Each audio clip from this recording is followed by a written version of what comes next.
Halo teman-teman semua, selamat datang di Beracun. Bersama aku, Elbilur, kita akan menjelajahi dunia yang penuh dengan mitologi, cerita rakyat, dan fantasi yang memukau. Di sini, kita nggak cuma mendengar cerita, tapi juga masuk ke dalam dunia penuh misteri, keajaiban, dan petualangan tanpa batas. Jadi, duduk santai, siapkan imajinasimu, dan ayo kita mulai perjalanan seru ini. Siap untuk terhipnotis oleh cerita seru dan luar biasa? Yuk, bersama aku, kita buka pintu ke dunia penuh misteri ini. Let's go, Racuners!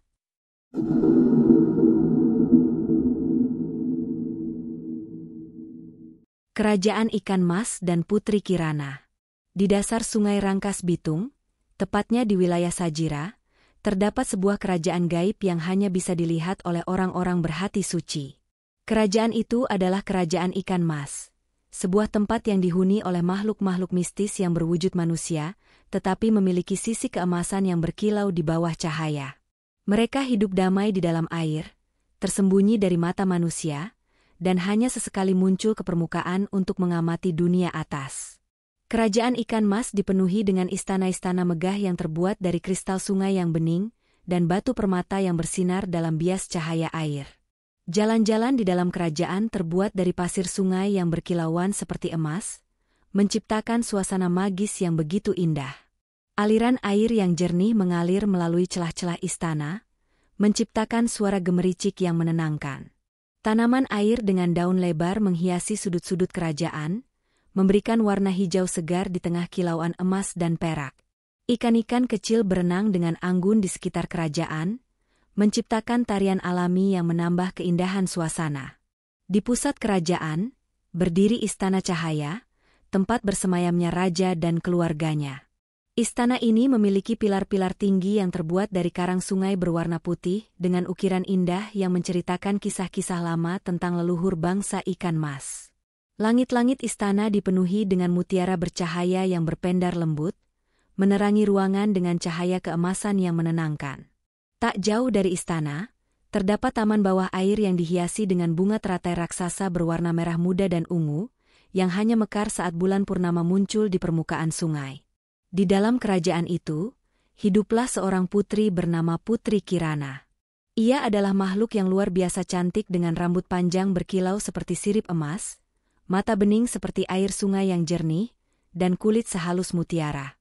Gerakannya anggun seperti ombak kecil yang berdesir pelan, dan suaranya selembut gemericik air. Namun, meskipun hidup di kerajaan yang penuh keindahan, hatinya selalu terasa hampa. Putri Kirana sering merasa kesepian meskipun dikelilingi oleh kemewahan. Ia ingin merasakan sesuatu yang berbeda, sesuatu yang belum pernah ia temukan di dalam kerajaannya. Setiap hari, Putri Kirana naik ke permukaan untuk melihat kehidupan manusia. Ia kagum dengan cara manusia tertawa, berbicara, dan bermain dengan bebas. Ia sering duduk di tepian air, menyaksikan anak-anak bermain selepas pulang sekolah, berlarian dengan seragam merah putih mereka yang masih basah oleh keringat dan cipratan air sungai. Ia iri dengan kebebasan mereka, sesuatu yang tidak pernah bisa ia rasakan di kerajaannya sendiri. Dalam hatinya, ada keinginan besar untuk menjadi bagian dari dunia mereka, untuk merasakan apa itu kebebasan, persahabatan, dan tawa yang tulus. Suatu hari, tatapan Putri Kirana tertuju pada seorang bocah laki-laki bernama Fahri.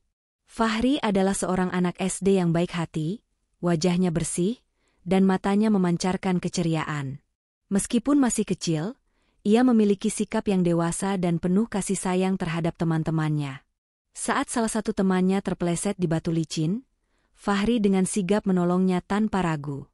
Ia bahkan rela mengorbankan waktunya bermain, hanya untuk memastikan temannya tidak terluka. Kebaikan hatinya membuat Putri Kirana semakin tertarik. Hari demi hari, Putri Kirana semakin sering mengamati Fahri. Ia melihat bagaimana anak itu selalu tersenyum, bagaimana ia menyapa orang-orang tua dengan sopan, dan bagaimana ia berbagi makanan dengan teman-temannya yang kurang beruntung. Fahri bukan hanya anak yang baik, tetapi juga memiliki jiwa yang tulus.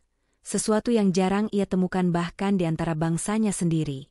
Suatu malam, Di bawah sinar bulan yang memantulkan cahaya keemasan ke permukaan sungai, Putri Kirana merenung di atas batu besar di dasar sungai. Ia membayangkan bagaimana rasanya hidup di dunia manusia, berjalan di atas tanah, merasakan hembusan angin tanpa perlu bersembunyi. Dan di antara semua manusia yang pernah ia lihat, hanya Fahri yang membuat hatinya bergetar. Aku ingin mengenalnya lebih dekat, bisik sang putri dalam hati. Aku ingin dia menjadi bagian dari duniaku. Keinginan itu semakin kuat setiap harinya. Namun, ia tahu bahwa dunia mereka berbeda. Manusia tidak bisa hidup di dalam air seperti dirinya, dan ia pun tidak bisa sepenuhnya meninggalkan kerajaannya. Namun, hatinya tetap memanggil-manggil nama Fahri, seperti arus sungai yang tak pernah berhenti mengalir. Penculikan Fahri.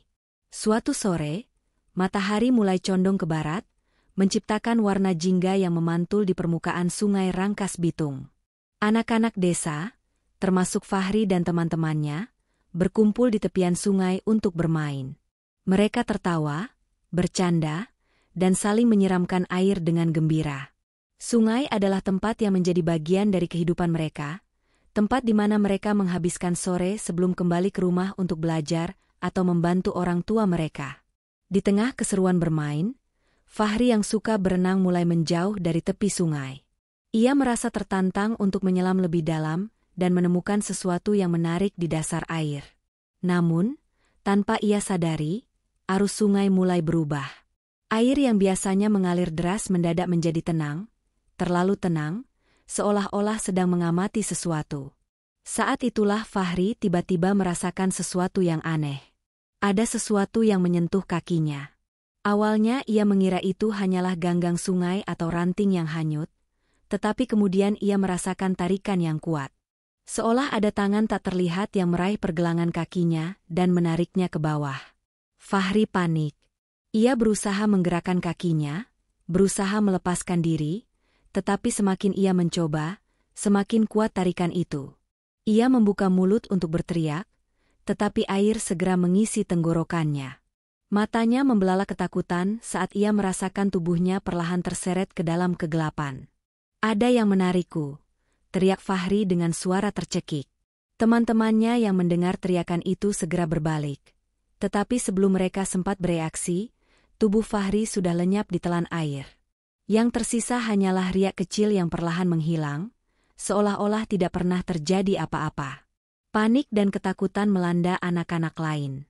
Mereka berteriak memanggil nama Fahri, berharap ia muncul kembali ke permukaan, tetapi yang ada hanya keheningan.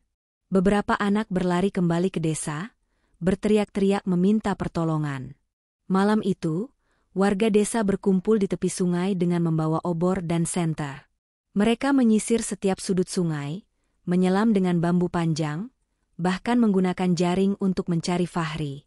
Beberapa orang dewasa yang mahir berenang nekat menyelam ke dalam air yang dingin, tetapi mereka tidak menemukan apapun. Tidak ada jejak Fahri. Tidak ada tanda-tanda keberadaannya. Santri-santri dari pesantren sekitar turut membantu pencarian. Mereka membaca ayat-ayat suci dan mengumandangkan doa agar Fahri bisa ditemukan. Namun, sungai tetap sunyi, seolah menelan bocah itu tanpa jejak. Orang-orang mulai berbisik tentang legenda lama yang selama ini hanya dianggap mitos. Bahwa jika seorang anak terlalu lama bermain di sungai, ia bisa diambil oleh bangsa ikan mas dan tidak akan kembali. Seorang lelaki tua yang sudah lama tinggal di desa itu, menatap air dengan ekspresi muram. Dengan suara rendah, ia berbisik, sungai ini bukan sekadar sungai biasa. Ada dunia lain di dalamnya, dan mungkin Fahri telah diambil oleh mereka. Mendengar itu, beberapa warga mulai menangis. Orang tua Fahri jatuh terduduk di tepi sungai, meratap dan memohon agar anak mereka dikembalikan. Namun, air sungai tetap mengalir dengan tenangnya, seolah tidak peduli dengan duka yang melanda desa malam itu. Seiring berlalunya waktu, harapan untuk menemukan Fahri semakin memudar. Hari berganti malam, malam berganti pagi, dan pencarian terus dilakukan. Namun, Fahri tetap tidak ditemukan. Di suatu tempat di kedalaman sungai, Putri Kirana mengamati Fahri yang kini berada di istananya. Ia melihat bocah itu dengan penuh haru. Aku tidak ingin menyakitimu, bisiknya. Aku hanya ingin kau tinggal bersamaku. Namun, ia lupa bahwa dunia manusia dan dunia gaib tidak bisa bersatu begitu saja. Fahri yang berasal dari dunia atas kini berada di tempat yang bukan seharusnya. Dan itu akan membawa konsekuensi yang tak terduga. Kyai Maulana dan negosiasi dengan bangsa ikan mas. Setelah pencarian selama 3 hari tanpa hasil, keluarga Fahri memutuskan untuk memanggil seorang kiai sepuh dari Pandeglang yang bernama Kyai Maulana. Sosok ini sudah lama dikenal di daerah tersebut sebagai seseorang yang memiliki ilmu tinggi dan mampu berkomunikasi dengan makhluk dari alam lain. Kyai Maulana diakini bisa menjadi harapan terakhir untuk menemukan Fahri. Meskipun banyak warga yang mulai pasrah dan percaya bahwa bocah itu telah hilang selamanya. Ketika Kyai Maulana tiba di tepian sungai Rangkas Bitung, ia tampak tenang dan penuh wibawa. Warga yang berkumpul segera memberi jalan baginya. Dengan mengenakan jubah putih panjang dan tasbih kayu yang melilit di tangannya, ia duduk bersila di atas batu besar dekat aliran sungai. Tanpa banyak bicara, ia mulai membaca doa-doa dan ayat-ayat suci. Suaranya pelan, namun penuh kekuatan, seakan menembus dimensi yang tidak terlihat oleh mata manusia biasa. Seiring dengan lantunan ayat suci yang dibacakan Kyai Maulana, suasana di sekitar sungai mendadak berubah. Air sungai yang sebelumnya tenang mulai beriak, meskipun tidak ada angin yang berhembus. Langit yang mendung tampak sedikit bercahaya, seakan ada sesuatu yang merespons panggilan sang Kyai. Para warga yang menyaksikan kejadian itu mulai bergumam dan berbisik takut. Beberapa dari mereka bahkan memilih mundur beberapa langkah, khawatir jika sesuatu yang tidak diinginkan terjadi. Tak lama kemudian, dari dalam air muncul sosok seorang perempuan. Wajahnya sendu, matanya berkaca-kaca, dan tubuhnya memancarkan cahaya keemasan yang samar. Dialah Putri Kirana, makhluk dari kerajaan ikan mas yang selama ini berada di dunia gaib di dasar sungai. Para warga yang melihat kehadirannya hanya bisa terdiam, terpesona sekaligus takut. Ini adalah pertama kalinya ada makhluk dari dunia lain yang menampakkan dirinya dengan begitu jelas. Kyai Maulana tidak menunjukkan rasa takut sedikitpun.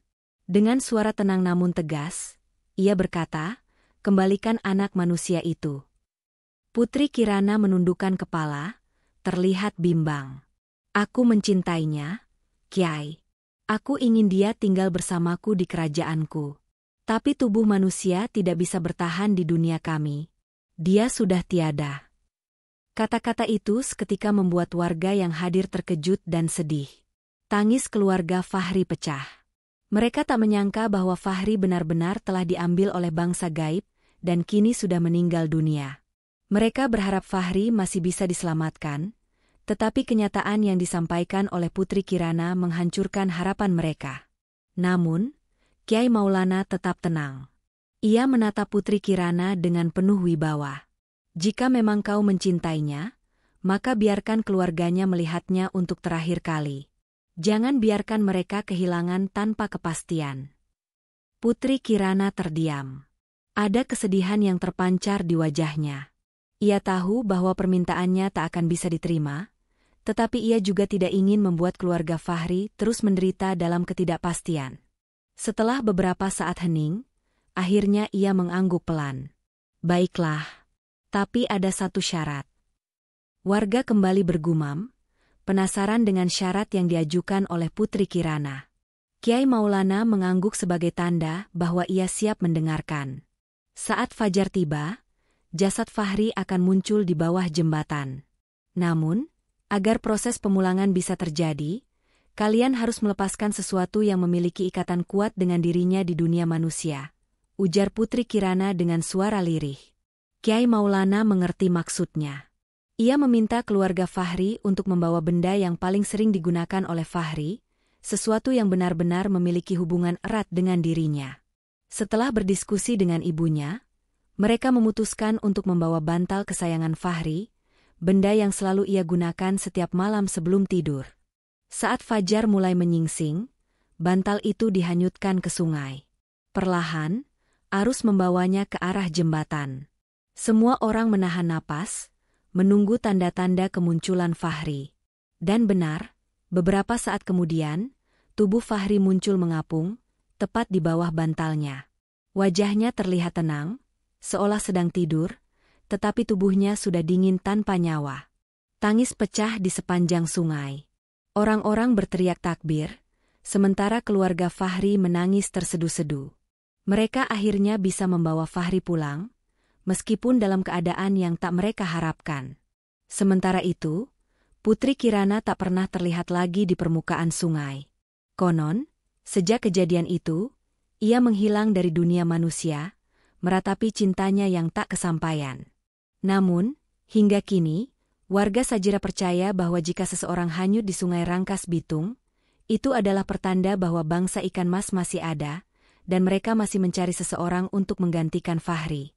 Dan setiap kali malam tiba, terutama saat bulan purnama, beberapa orang mengaku pernah mendengar suara lirih seorang gadis menangis di tepian sungai, meratapi cintanya yang tak pernah bisa terwujud. Terima kasih sudah berani menjelajahi cerita ini bersama Beracun.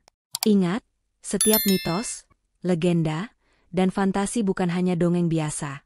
Mereka punya jejak yang mungkin masih berbisik di sekitarmu. Jangan lupa like, komen, dan subscribe untuk terus mengikuti kisah-kisah lain yang akan membawamu semakin jauh ke dalam dunia yang tak pernah kamu duga. Aku Elbilur, akan selalu menunggu kalian kembali.